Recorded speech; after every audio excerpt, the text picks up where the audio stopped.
Kita semua pasti punya satu teman yang tiap kali nongkrong ceritanya selalu paling heboh. Hari ini dia bilang kenal artis A, besok dia bilang mau beli mobil sport tapi nunggu duit cair.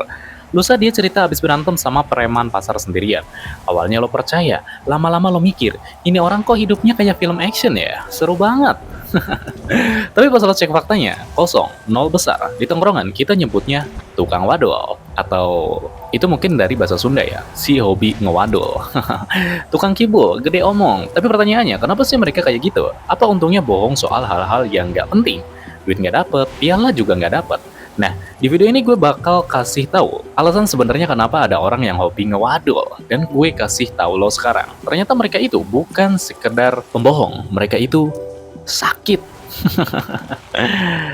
Biar lo paham, kita harus bedain dulu pembohong biasa sama tukang wadol, atau bahas kerennya, mythomaniac. Pembohong biasa itu bohong karena kepepet. Misal, lo telat kerja, lo bilang ban bocor, tujuannya jelas, biar nggak dimarahin bos, selesai. Tapi tukang wadol, beda. Mereka bohong bukan karena kepepet, mereka bohong karena itu hobi, itu kecanduan.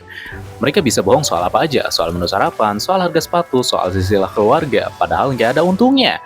Terus kenapa mereka lakuin? Jawabannya simpel tapi sedih, kecanduan, validasi. Mereka butuh banget pengakuan lo, mereka pengen banget dibilang, wah hebat ya lo, atau wah kasihan ya lo. Tapi reaksi kagum dari lo, mereka ngerasa diri mereka itu nggak ada harganya, atau kosong. Sekarang kita masuk ke bagian yang agak daging nih, tapi gue jelasin gampang aja. Menurut penelitian sains, otak si tukang wadul ini emang beda rakitan sama otak orang jujur. Ibarat motor, otak mereka itu gasnya kenceng tapi remnya blong. Di kepala mereka, bagian yang ngatur imajinasi itu kerjanya overdrive. Makanya mereka kreatif banget. Lo todong pertanyaan dadakan pun, mereka bisa langsung ngarang cerita yang detail banget detik itu juga. Itu skill yang nyeremin sebenarnya. Tapi, bagian otak yang ngurusin rasa malu dan moral, itu gimana? Itu yang remblong tadi. Orang normal kalau mau bohong pasti deg-degan. Ada suara hati bilang, jangan woi, dosa, ntar ketahuan malu lo. Nah, si tukang modal ini nggak denger suara itu, jadi mereka lancar aja ngomongnya. Mukanya lempeng, tatapannya yakin. Makanya, jangan heran kalau lo lihat mereka bohongnya natural banget. Karena bagi otak mereka, mereka itu lagi nggak bohong. Mereka lagi menciptakan realita baru. Terus gimana sih caranya tahu kalau teman lo ini lagi kumat wadulnya? Ciri-cirinya gampang banget dikenalin. Cerita mereka cuma punya dua mode, entah mereka jadi pahlawan paling hebat atau jadi korban paling menderita.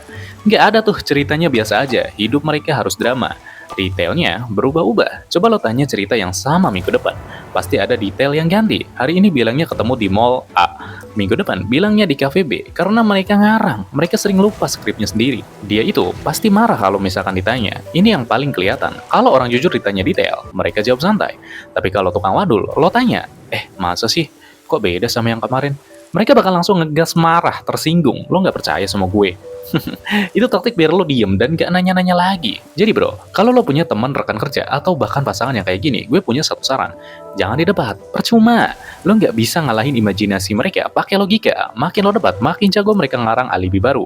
Lo cuma bakal capek hati. Cara terbaik, yain aja, senyumin, terus jaga jarak. Anggap aja lo lagi dengerin dongeng sebelum tidur. Masuk kuping kiri, keluar kuping kanan. Jangan dimasukin ke hati, apalagi dipinjemin duit. Ingat, orang yang beneran hebat nggak butuh teriak-teriak kalau dia hebat. Emas tetap emas, walaupun di dalam lumpur. Tapi tong kosong, dia nyari bunyinya. Nah, jadi harusnya lo bisa dong ngebedain mana orang yang bohong dan mana si tukang ngewadol. Thank you ya.